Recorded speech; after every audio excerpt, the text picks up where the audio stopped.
So we're still working on high volume, low impact. We want to learn how to spar correctly.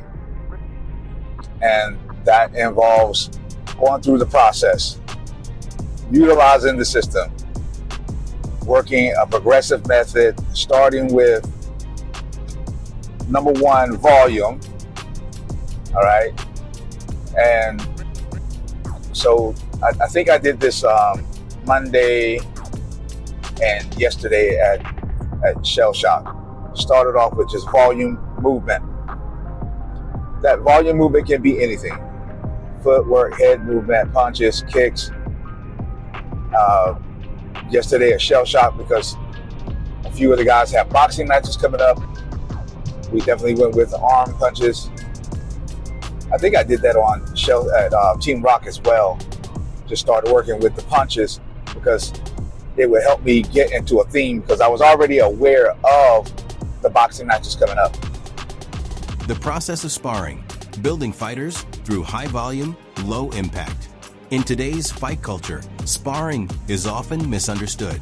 Too many athletes treat it like a fight, a proving ground where egos take over and outcomes matter more than development. But real sparring, effective sparring, is not a contest. It's a process. And like any process worth mastering, it has structure, progression, and purpose. If you don't understand how to spar correctly, then you don't truly understand how to fight. And so started off with just a lot of volume punching, head movement mixed in, continuous movement, just to get the body warmed up. And then we added in punches to the body, again, to introduce the contact.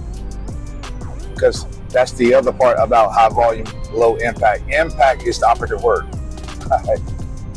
And honestly, I could call it controlled impact, but then that would leave it up to the individual to measure what control is, and every fighter like, I hit hard, so this is soft for me, and I don't want theory.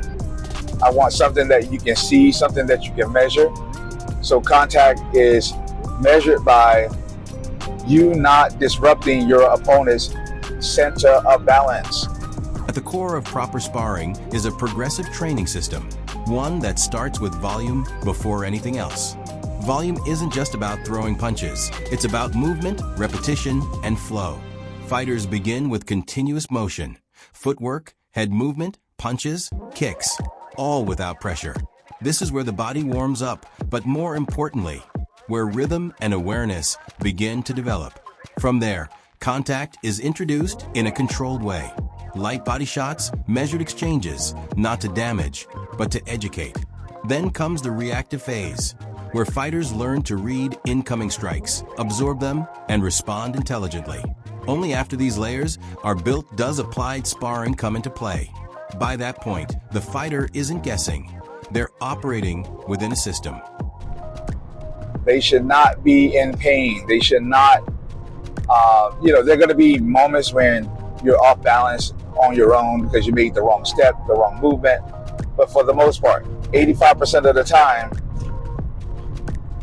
the control part has more to do with I'm able to land my shot and it does not cause my opponent to double over, grunt, shriek in pain or any of that. It has nothing to do with it because it's not a contest. There is a time when you do competitive sparring as a form of a test, but in training, unless it's designated, that's not it. That's not it. Now, on the other side, you do have to think about the training partner, his or her ability to take a shot. And so they have to learn how to read the shot coming in and breathe out to absorb the energy. A light tensing of the muscles and the body to absorb that energy. They can't just allow themselves to get hurt. They must learn to utilize their self-defense mechanisms, their self-preservation mechanisms. And so this all goes into the sparring training, learning how to spar. Like, yes, learning how to roll with the punch is part of sparring, not just learning how to roll.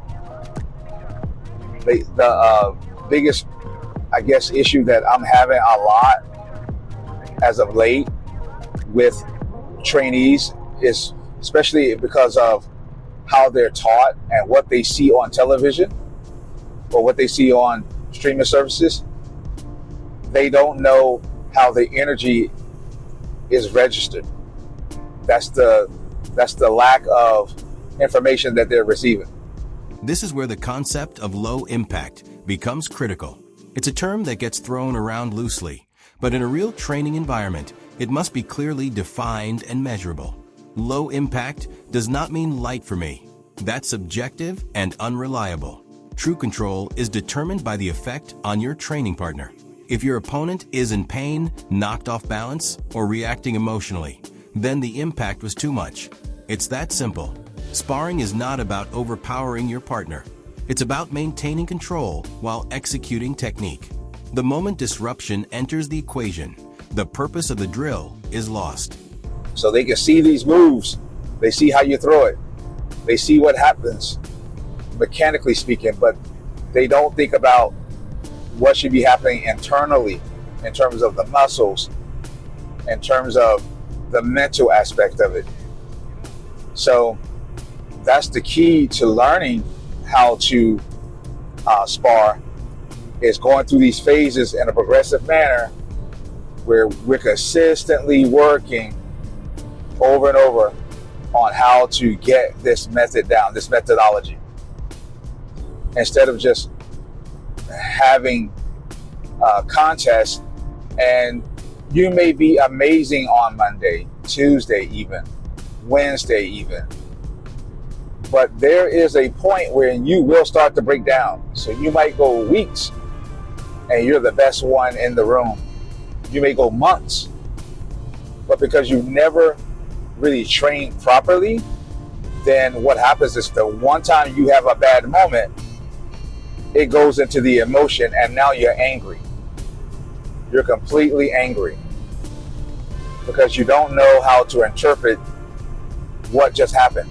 But if you know how to spar correctly, then you will know that this is just par for the course. There will be days when you are the lion. There will be days you are the gazelle, but there are days when you deliberately put yourself in the position. And there's always a way to do it where it doesn't have to end up in injury. I'm not going to say that it always works, because you always have somebody who leans into fear and doubt. And when that happens, at the moment when they should be dealing with that contact, absorbing that contact, rolling with the punch, covering up, they make a mistake. They make a mistake. And we can get them to the point where it's not about execution. I think the word performance is misunderstood. It's each form enhanced. So you enhance every aspect of the tool that you're working, the technique that you're working, the drill that you're working, the specific training method that you're working. Every form of it is enhanced. And that's why you have to break it down. And that's why you have to work it in a progressive manner. But sparring isn't just about the person delivering strikes. It's equally about the person receiving them. One of the most overlooked aspects of training is teaching fighters how to take a shot. Not just physically, but mentally and emotionally. A good training partner learns how to breathe on impact, how to absorb energy, how to roll with punches instead of resisting them. They engage their self-preservation instincts without panicking. This is where real development happens, not in the execution of techniques, but in the internal processing of them. And that's where the gap lies for many fighters. They understand the mechanics, how to throw, how to move, how to combine techniques. But they don't understand what's happening inside their body when pressure is applied. They don't recognize the signals, tension, fatigue, discomfort. And because of that, they don't know how to respond. Instead of adapting, they react emotionally. Instead of staying composed, they break. Internal awareness, the ability to feel, interpret, and adjust in real time, is what separates a trained fighter from someone who just knows moves. That awareness is real fight IQ.